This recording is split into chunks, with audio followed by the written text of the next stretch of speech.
అది కానీ సరిగా చేసుంటే ఈరోజు ఈ ఇబ్బంది వచ్చేది కాదు. ఇలాంటి తప్పుడు పనులు చేసిన పార్టీలే మళ్ళా వచ్చి ఎక్కువ అరికే పరిస్థితికి వస్తున్నారు. ఈ ప్రభుత్వం వచ్చి ఇంకా 3 నెలలు కూడా కాలేదు.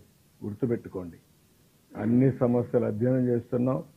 ఒకప్పుడైతే వరదలు వస్తే డ్రైనేజెస్ కూడా సరిగా లేకపోతే ముఖ్యమంత్రి అనే వ్యక్తులు, మంత్రులు అనే వ్యక్తులు రోడ్డు మీదకి లేరు, ఎవరూ రాలేదు. ఈరోజు అందరూ మంత్రులు, ఎమ్మెల్యేలు, ఎంపీలు, టోటల్ అడ్మినిస్ట్రేషన్ ఫీల్డ్లో ఉంది. బాధ్యత కలిగిన ప్రభుత్వం ఇది. ఈ బాధ్యత కలిగిన ప్రభుత్వం ప్రతి ఒక్క ఇష్యూను కూడా సున్నితంగా తీసుకుంటాం, సెన్సిటివ్గా తీసుకుంటాం, అట్మోస్ట్ కేర్తో హ్యాండిల్ చేస్తాం. మళ్ళీ నార్మల్సీ వచ్చే వరకు అన్ని జాగ్రత్తలు తీసుకుంటాం. సూపర్ సైక్లోన్ మొదలుకొని, ఉదూద్ మొదలుకొని, తిత్లీ మొదలుకొని ఏ సైక్లోన్ వచ్చినా దాన్ని చాలా సమర్థవంతంగా హ్యాండిల్ చేశాం. ఈ తుఫాను కూడా అదే మరి హ్యాండిల్ చేస్తాం. భవిష్యత్తుకు కూడా ఒక డాక్యుమెంటేషన్ తయారు చేసుకొని ముందుకు పోతాం.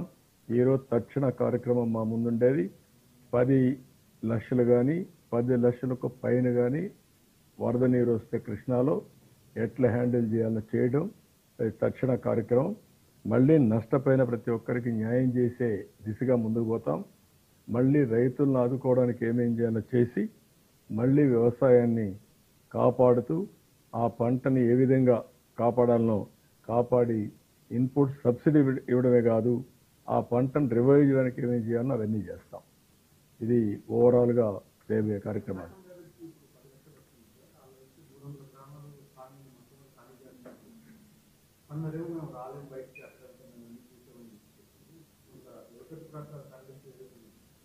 అంటే మనకి ఏంటంటే మీరు 2 ఇష్యూస్ మెయిన్గా ఉన్నాయి.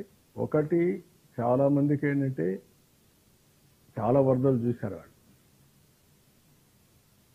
50 సంవత్సరాల్లో ఎప్పుడూ రానటువంటి వరద వచ్చింది ఈసారి. వాళ్ళు ఏమంటున్నారు, మేము చాలా వరదలు చూసాం, ఇది కూడా అంతే కదా అనే ఫీలింగ్లో ఉన్నారు. కానీ ఇంత ఎక్కువ వర్షం ఒకే ప్రాంతంలో పడిన మొదటి సందర్భం ఇది. విజయవాడ, గుంటూరు ప్రాంతంలో నేను చెప్పాను 27 సెంటీమీటర్లు. ఇది అబ్నార్మల్. ఇదే క్లౌడ్ బరస్టింగ్. 37 సెంటీమీటర్, 27 కాదు 37 సెంటీమీటర్లు. 37 సెంటీమీటర్ అనేది చాలా ఇదిగా ఉంటుంది.